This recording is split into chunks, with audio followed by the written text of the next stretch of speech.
my students that I took this a little snippet from their website. And as you can see, you can take images, and Chugger actually provides Google Images, I believe, for students to use, and then you can create a little dialogue. So again, here a student can do that as an individual, or you can assign this activity to a couple of students where they work together to create this. And again, you can replicate this without using this tool. You can have the students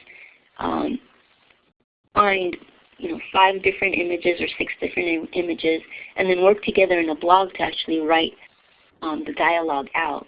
So that actually makes it more accessible, because the students can provide the alt tags in the blog, and then actually type out and write in text the dialogue.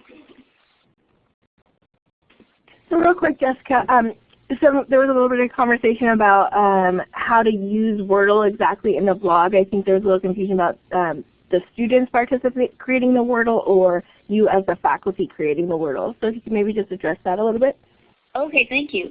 So Wordle, just if you can give me a show of hands or a little happy face, are you all familiar with what Wordle does? Or have you used Wordle before? Let's see. So I don't see any. Oh, here we go.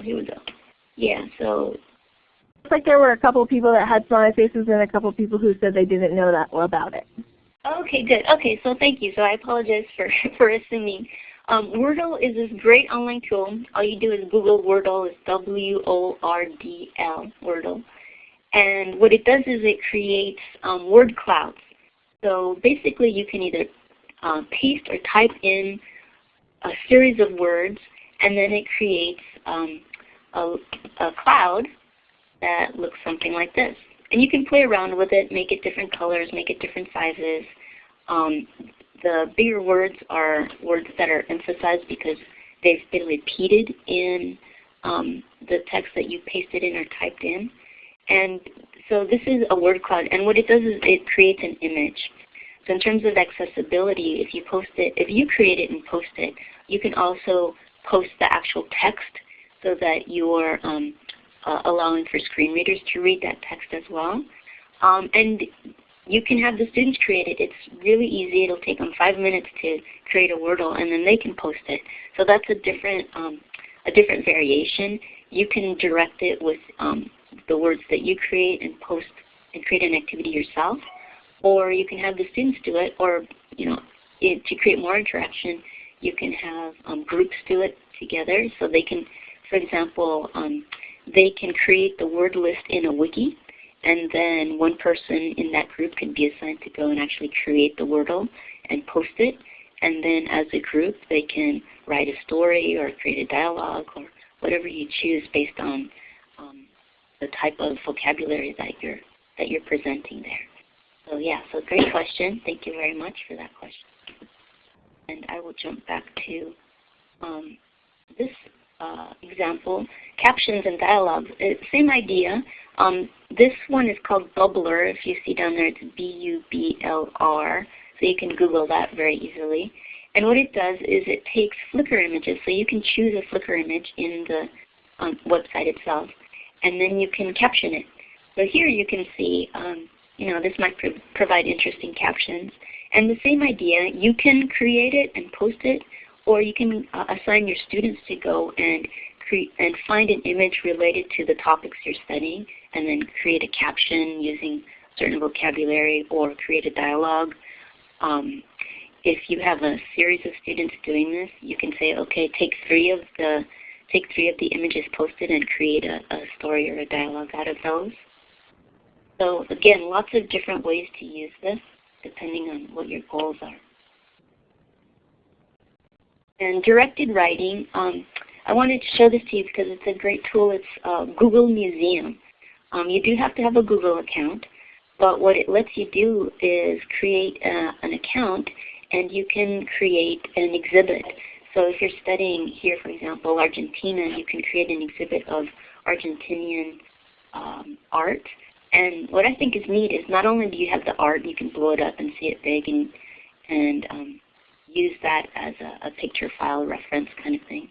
Or you also have a map, so the students actually see, where this art was created.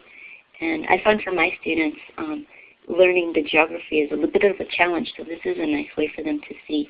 And they can zoom in on the map. Of course, it's a Google map, so they can play around with it. So directed writing, an example, you can create the exhibit or just take one image and then have some specific questions based on what you're learning. It could be, and I've used images like this in first semester and second semester for talking about things in the present tense, in the past tense. You can make up stories, look at the characters, and create a story around the character. So lots of different things that you can do. And again, this here is an example for writing, but this writing activity could be preparation to something that they bring to present verbally in class or in an online class, to present in a voice thread, because you can easily post these images in voice thread as well. And if you don't know what voice thread is, I'll show you that in a minute. Real quick, Jessica, what was the tool that you used to create this? This is Google Museum. Okay, so so if you just search Google Museum, they are amassing an amazing amount of art, which, depending on your opinion of Google, may be good or bad, but for us it's extremely useful. And so some more ideas, you can take Wordle and put lots of vocabulary in there. For example, you can take Wordle and put 30 nouns, 30 verbs, 15 adjectives, 15 adverbs, 5 exclamations or interjections, 5 articles or conjunctions. So you add up to 100 creative words. You create a Wordle and then post it, and students can write poems, free verse poems. Something like magnetic poetry. Have you, so show of hands, have you ever used magnetic poetry in your classes?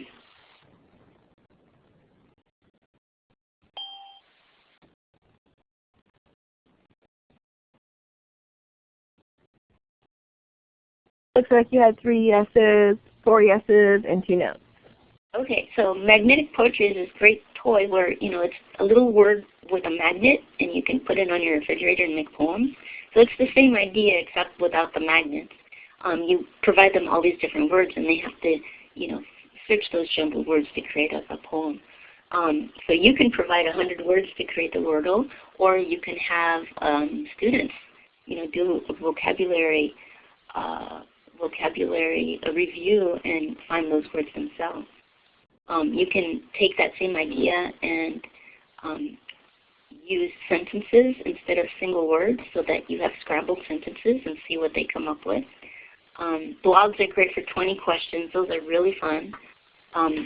And for example, if you do an activity like this where they're writing about an artist or a piece of art, and then you do a blog with 20 questions, that's a nice way to see whether they're able to recall some of that information from that previous blog. So 20 questions is fun. Students really like it, and it's a nice use of the commenting in a blog where you have a question and you have comments and answers. So if you can put in the chat, do you have any great ideas to share with us about how you use blogs?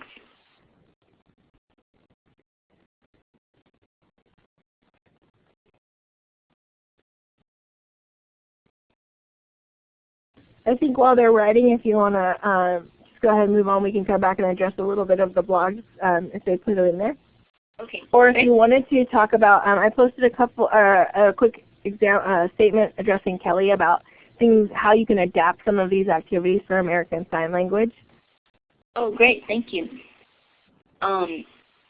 So we're going to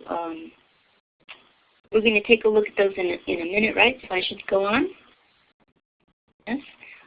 Yep.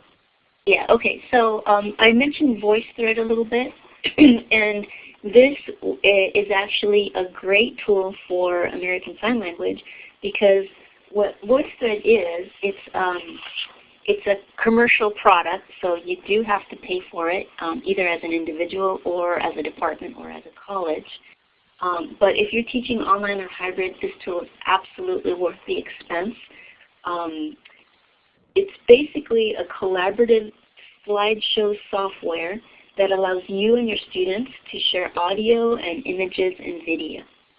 So to start out with, what the instructor does is you create a slideshow. So for example, here you have one of the slides from this particular activity that I created.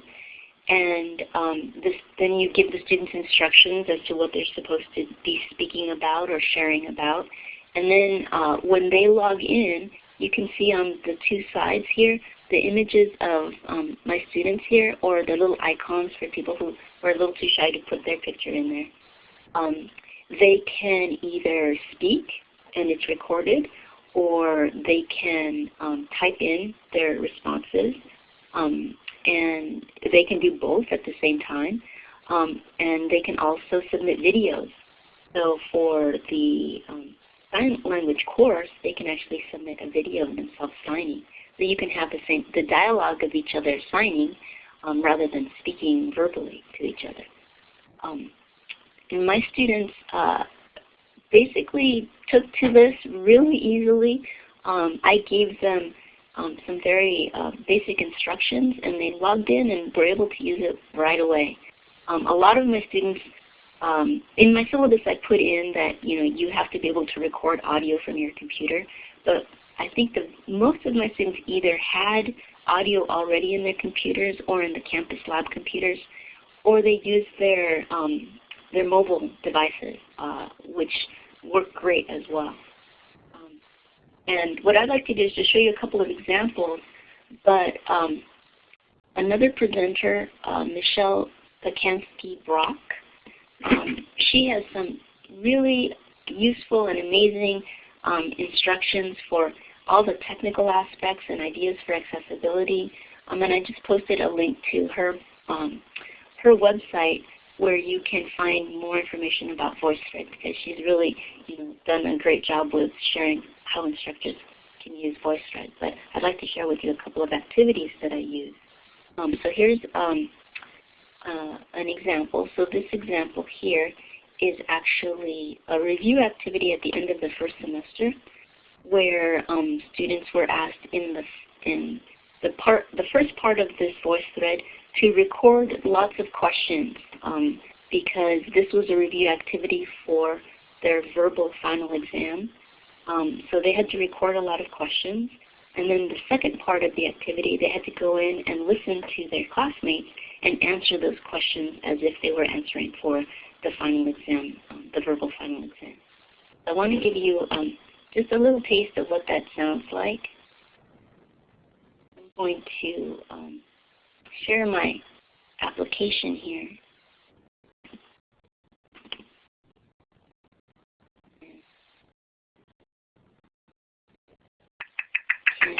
And, Anna, can you see that?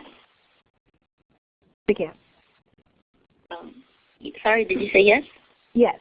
Okay, so here, this is really short. So this is a question posed by a student and then an answer. ¿A qué horas tienes clase hoy? Evelyn, yo tengo clase de matemáticas a las 8 de la mañana. Okay, so if you can imagine going back and forth, the students got a lot of practice answering these questions. And another quick example. Here's another student, and let me play it for you, and then I'll explain what it was. Un miércoles en mi vida, primero tomo café en casa.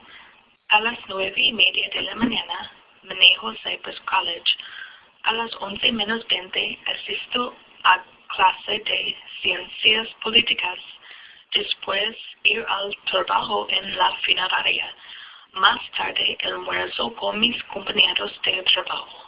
Después, ir a la escuela y asisto a las matemáticas. Por la noche. I'm not playing the whole thing just so that we have time to talk at the end.